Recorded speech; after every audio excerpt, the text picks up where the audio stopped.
힘차게 시작해 보겠습니다. 유튜브 바이블 캔버스 구독자님께서 보내주신 묵상 스케치 자료를 깊이 있게 살펴보자. 네, 오늘 이 시간에도 우리의 지적 호기심을 꽉꽉 채워줄 아주 흥미롭고 밀도 있는 탐구의 여정을 함께 떠나보려고 합니다. 안녕하세요. 네, 안녕하십니까. 오늘도 구독자님들과 함께 아주 깊은 인사이트를 나누게 되어 반갑습니다. 오늘 우리가 다룰 텍스트가요. 그 수천 년의 시간을 거슬러 올라가야 만날 수 있는 아주 오래된 기록입니다. 바로 출애굽기 21장인데요. 네, 출애굽기 21장이죠. 아마 우리 구독자님들 중에는 아니 지금 바쁜 현대사회에서 당장 내일 아침 기획안 쓰기도 벅찬데 웬 고대 중동의 법전인가 하고 고개를 갸웃하시는 분들도 계실 거거든요. 충분히 그러실 수 있습니다. 워낙 까마득한 옛날 이야기처럼 느껴지니까요. 맞아요. 하지만 오늘 이야기를 끝까지 한번 따라와 보시면요. 이 수천 년 전의 텍스트가 지금 우리가 매일 치열하게 살아가는 일상 그리고 조직 생활에 얼마나 예리하고 거대한 통찰을 던져주는지 확실히 발견하게 되실 겁니다. 네, 기대하셔도 좋습니다. 어제 다뤘던 자료에서 그 시내산에서 선포된 십계명이라는 아주 거대한 주제를 다뤘잖아요. 여기서부터 한번 맥락을 짚고 시작해 볼까요? 네, 그 흐름을 연결하는 것이 아주 중요합니다. 우리가 십계명을 일종의 국가 헌법이라고 볼 수 있거든요. 국가 헌법이요? 그렇습니다. 하나님 나라 백성이 지켜야 할 가장 거시적이고 핵심적인 신앙의 기초이자 선언문인 거죠. 그런데 구독자님들도 아시겠지만 헌법만으로는 국가가 돌아가지 않잖아요? 그렇죠. 헌법 아래에 구체적인 법들이 있어야죠. 맞습니다. 모든 국민은 평등하다는 헌법의 가치가 현실에서 작동하려면 근로기준법, 상법, 민법 같은 아주 구체적인 시행령들이 필요합니다. 오늘 우리가 살펴볼 출애굽기 21장이 바로 그 구체적인 민법이자 판례법의 시작점이라고 보시면 됩니다. 그러니까 거룩하고 장엄한 시내산 꼭대기에서 번개와 구름과 함께 선포되었던 그 압도적인 명제들이 이제 산 아래로 내려오는 거군요. 네, 사람들의 땀냄새 나는 일상 속으로 흙먼지 날리는 시장 바닥으로 치열하게 스며들어가는 과정을 보여주는 텍스트입니다. 십계명이 헌법이라면 출애굽기 21장은 그 헌법 정신이 담긴 구체적인 노동법이나 민법이라는 말씀이시네요. 정확합니다. 그러니까 하나님을 사랑하고 이웃을 사랑하라는 그 멋진 명제가 돈과 권력이 오가는 현실 상황에서 구체적으로 어떻게 적용되어야 하는지 보여주는 거네요. 사실 우리는 고대의 법이라고 하면 흔히 눈에는 눈, 이에는 이 같은 차가운 처벌 규정부터 떠올리잖아요. 아니면 통치자가 백성들을 통제하기 위한 억압수단으로 생각하기 쉽죠. 역사적으로 고대 법전들은 대부분 지배층의 권력을 공고히 하고 국가의 효율성을 높이기 위한 통제수단이 맞았습니다. 그런데 오늘 자료가 강조하는 출애굽기 법규는 다르다는 건가요? 네, 그 방향성이 완전히 반대라는 데 핵심이 있습니다. 이 법은 강자를 보호하기 위한 것이 아닙니다. 강자가 아니라면요? 철저하게 사람, 그중에서도 스스로를 보호할 힘이 없는 가장 연약한 사람들의 존엄성을 지키기 위해 설계된 사회적 안전망이었습니다. 그럼 여기서 정말 흥미로워지는 부분을 한번 파헤쳐보죠. 구체적인 사례로 출애굽기 21장 1절과 2절을 보면 이런 내용이 나옵니다. 네가 히브리 종을 살 경우에 그는 6해 동안 섬길 것이요 7째 해에는 몸값을 물지 않고 나가 자유인이 될 것이며 이런 구절이거든요. 네, 아주 중요한 구절입니다. 자, 이 대목에서 현대의 독자들은 조금 당황스러울 수 있어요. 방금 연약한 자들을 위한 법이라고 하셨는데 시작부터 종을 산다는 개념이 등장하니까요. 충분히 오해할 수 있는 대목이죠. 21세기 청취자 입장에서는 아무리 7년째에 풀어준다고 해도 성경이 노예제도를 인정하고 있는 것 아닌가 하는 의문이 확 들거든요. 이 부분을 역사적으로 어떻게 해석해야 할까요? 아주 예리한 질문입니다. 현대인들이 이 텍스트를 읽을 때 가장 크게 부딪히는 지점이 바로 거기거든요.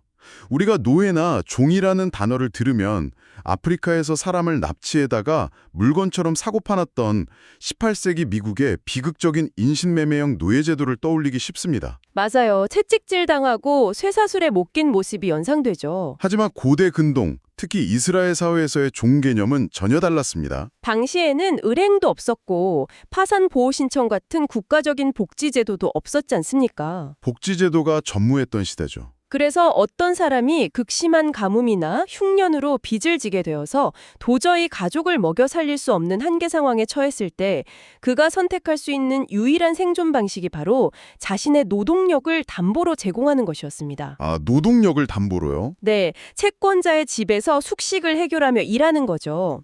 즉, 인격적인 소유권이 완전히 넘어가는 것이 아니라 일종의 기한부 계약직 노동자 혹은 채무 노역자가 되는 개념에 가까웠습니다. 아, 그러니까 누군가를 강제로 납치해서 평생 착취하는 제도가 아니었군요. 네, 아닙니다. 고대 사회에서 굶어 죽지 않기 위해 존재했던 최후의 경제적 안전망, 일종의 고대식 파산 제도였다는 거네요. 바로 그겁니다. 그렇다면 여기서 6년을 일하고 7년째에 조건 없이 자유인이 된다는 규정은 당시 사회적 배경에서 얼마나 파격적인 건가요? 여기서 매력적인 사실은 이 규정이 당시 고대 사회의 상식에 비추어 볼 때 정말 혁명적인 선언지였다는 겁니다. 당대 다른 국가들의 법전과 비교해보면 극명하게 드러나는데요. 다른 법전이라면 어떤 게 있죠? 구독자님들도 역사 시간에 한 번쯤 들어보셨을 바빌로니아의 함무라비 법전을 예로 들어보겠습니다. 그 법전의 핵심 목적은 철저하게 기득권 수호와 재산권 보호였습니다. 재산권 보호요? 함무라비 법전에서는 도망친 노예를 숨겨주거나 도와준 사람은 사형에 처해졌습니다. 노예는 주인의 완벽한 재산이었기 때문이죠. 주인의 재산권이 인간의 생명보다 우선시되는 끔찍한 사회였습니다. 와, 한 번 빚의 굴레에 빠지면 자신은 물론이고 대대손손 평생을 노예로 살아야 했겠네요. 정말 숨막히는 시스템입니다. 맞습니다.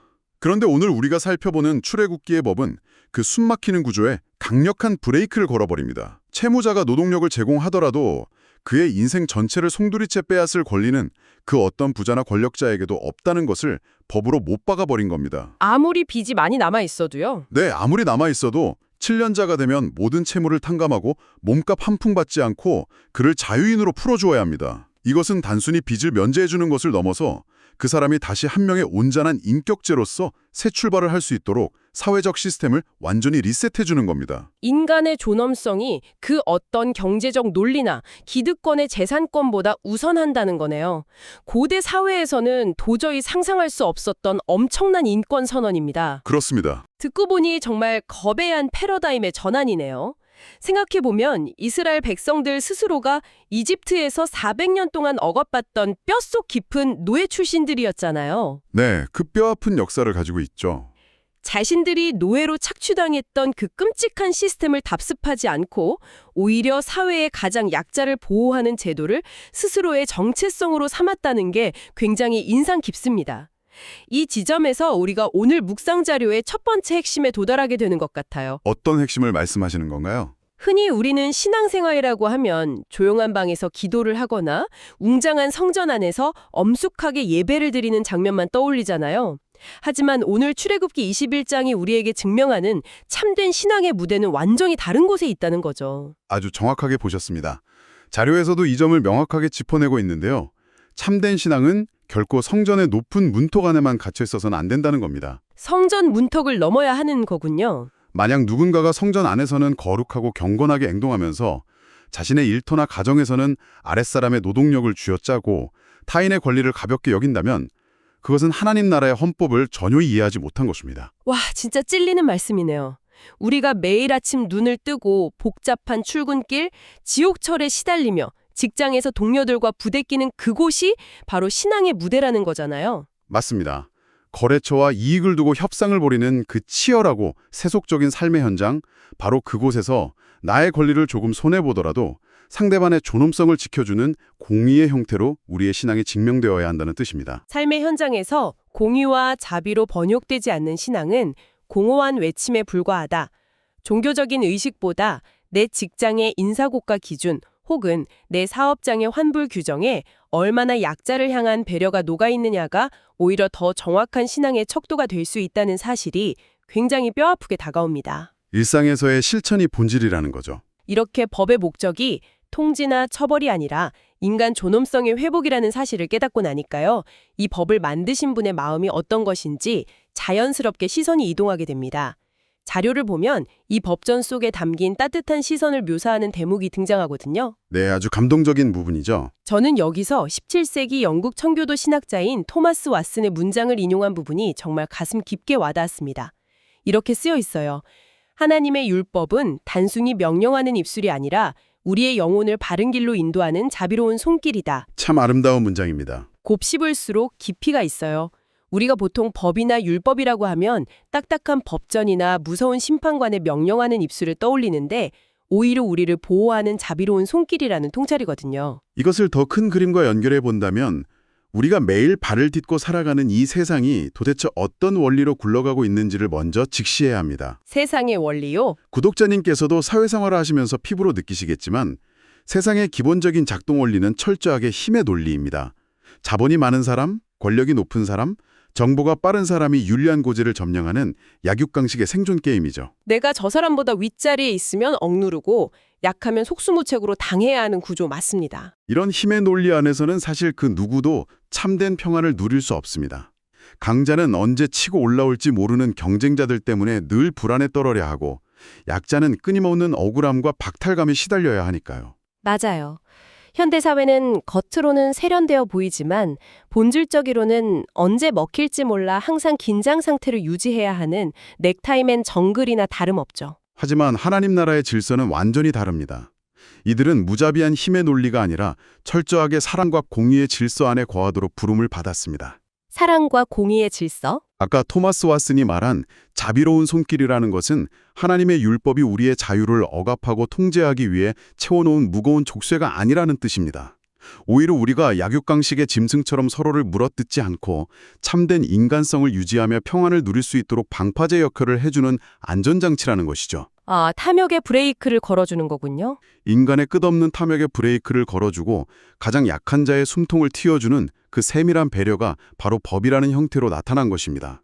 하나님의 시선은 언제나 세상이 우러러보는 가장 높은 곳, 화려한 곳이 아니라 사회의 가장 후미지고 낮은 곳을 향해 있습니다. 가장 낮은 곳을 향해 있다. 당시 누구도 거들떠보지 않던 누군가의 소유물에 불과했던 종의 인격마저도 천하보도 귀하게 여기시는 분이 바로 하나님이신 거죠. 그 말씀이 참 묵직하게 다가옵니다.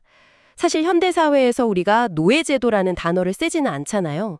표면적으로는 신분제도도 다 사라졌고 모두가 평등하다고 말하죠. 법적으로는 그렇습니다. 하지만 곰곰이 생각해보면 보이지 않는 권력의 위계, 소위 말하는 갑과 을의 관계는 고대 사회에 못지않게 어쩌면 더 교묘하고 촘촘하게 우리의 일상을 지배하고 있거든요. 당장 식당에서 서비스를 제공하시는 분들을 대할 때, 회사에서 나보다 직급이 낮고 힘없는 후배를 대할 때, 혹은 늦은 밤 무거운 택배를 들고 계단을 오르는 기사님을 대할 때 우리의 태도를 보면 우리 안에 어떤 논리가 작동하고 있는지 여실히 드러나죠. 아주 적절한 예시입니다. 일상에서 무의식적으로 튀어나오거든요. 내가 돈을 냈으니까, 내가 더 높은 위치에 있으니까 함부로 해도 된다는 마음이 있다면 그것은 아까 말씀하신 고대 바벨론의 힘의 논리와 다를 바가 없을 테니까요. 오늘 자료는 이 지점에서 우리에게 나는 과연 내 주변에 소외되고 연약한 이들을 향해 긍휼의 마음을 가지고 있는가 하고 아주 예리한 성찰을 유도하고 있습니다. 바로 그겁니다. 우리가 고대 문헌을 이렇게 열심히 공부하는 이유는 단순히 역사적 지식을 쌓기 위함이 아닙니다. 그 안에 흐르는 본질적인 정신을 오늘 우리의 삶에 이식하기 위해서죠. 지식이 아니라 삶의 변화를 위해서군요. 우리가 그분의 성품을 진심으로 닮아가고자 한다면 필연적으로 우리의 시선도 그분이 바라보시는 그 낮은 곳을 향해야만 합니다. 나보다 힘이 없고 약한 사람을 쥐어짜서 나의 이익과 효율을 극대화하려는 세상의 당연한 방식을 거슬러 올라가는 것. 세상을 거슬러 올라가는 용기? 때로는 나에게 주어진 정당한 권리나 이익을 조금 양보하더라도 상대방의 존엄성과 숨쉴 공간을 지켜주려는 그 불편한 용기. 그것이 바로 하나님의 법이 단순히 머리가 아니라 마음판에 깊이 새겨진 사람들의 가장 뚜렷한 특징입니다. 모든 것이 무슨 의미일까요? 출애굽기 21장의 이 고대 법전이 지금 이 탐구를 들으시며 운전대를 잡고 출근하시는 분, 혹은 회의 자료를 준비하며 모니터를 바라보시는 구독자님의 오늘 하루에 구체적으로 어떤 결단으로 이어져야 할까요? 이 지점은 우리에게 아주 실천적이고 중요한 질문을 던집니다.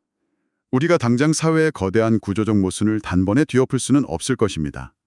하지만 내가 발딛고 서 있는 그 작은 일상의 반경, 나와 직접 연결된 그 공간만큼은 변화시킬 수 있습니다. 내 주변의 공간부터 변화시킨다. 오늘 하루 나와 마주치는 이웃들, 직장의 동료들, 혹은 나에게 서비스를 제공하는 수많은 사람들을 대할 때 나의 무심한 말 한마디와 행동을 점검해 보는 겁니다. 혹시 내 안에 무의식적으로 을을 만들어내고 누군가를 소외시키는 무례함이나 차가움은 없는지, 상대방의 시간과 노동의 가치를 정당하게 존중하고 있는지 살피는 것이죠. 사소해 보이지만 굉장히 날카로운 점검이네요. 이런 아주 작고 사소해 보이는 배려와 존중의 실천들이 하나둘 모일 때 놀라운 일이 벌어집니다. 우리의 그저 뻔하고 반복적이었던 일상이 단순한 밥벌이의 토전을 넘어서 하나님의 공의와 자비가 생생하게 살아 숨쉬는 기적의 현장으로 변모하게 됩니다. 일상이 기적의 현장이 된다. 오늘 자료가 우리에게 촉구하는 것은 바로 이 일상 속에서의 작지만 위대한 결단일 것입니다. 거창하게 세상을 바꾸겠다는 선언보다 오늘 당장 내 앞에 있는 한 사람, 특히 나보다 힘이 약한 그 한 사람을 어떻게 대하느냐의 문제군요. 오늘 하루 구독자님의 평범한 일상과 따뜻한 언어를 통해 공의와 자비가 자연스럽게 흘러가기를 진심으로 응원하게 됩니다. 자, 어느덧 오늘 깊이 있는 탐구를 마무리할 시간이 다가왔네요. 두꺼운 고대의 법전을 함께 넘기며 이야기를 나누다 보니 마지막으로 이런 생각이 듭니다. 어떤 생각이신가요? 어쩌면 우리가 가진 신앙이나 신념이 진짜인지 아니면 거칠애에 불과한지 판가름하는 가장 정확하고 뼈아픈 리트머스 시험지는 따로 있는 것 같아요. 네. 그것은 내가 가장 잘 보이고 싶은, 나에게 이익을 가져다 줄 수 있는 대단한 VIP를 어떻게 대하느냐가 아니라 나에게 아무런 보답도 해줄 수 없고 내게 어떤 이익도 가져다 주지 못하는 내 삶의 가장 낮은 곳에 있는 사람을 내가 지금 어떻게 대하고 있는가, 바로 그것 아닐까요? 깊은 여운을 남기는 질문이네요. 구독자님, 오늘 하루 치열한 일상 속에서 이 질문을 꼭 한번 마음속으로 곱씹어 보시길 바랍니다. 이 질문이 여러분의 발걸음을 조금 더 따뜻하고 정의로운 곳으로 안내해 줄 거라 믿습니다. 오늘 긴 여정, 훌륭한 통찰로 함께해 주셔서 깊이 감사드립니다. 저도 감사드립니다. 뜻깊은 시간이었습니다. 당신의 일상이 존중과 공의로 가득 채워지는 눈부신 하루가 되길 진심으로 바라며 저희는 다음 이 시간에 더 흥미롭고 깊이 있는 탐구로 찾아뵙겠습니다. 평안한 하루 보내십시오.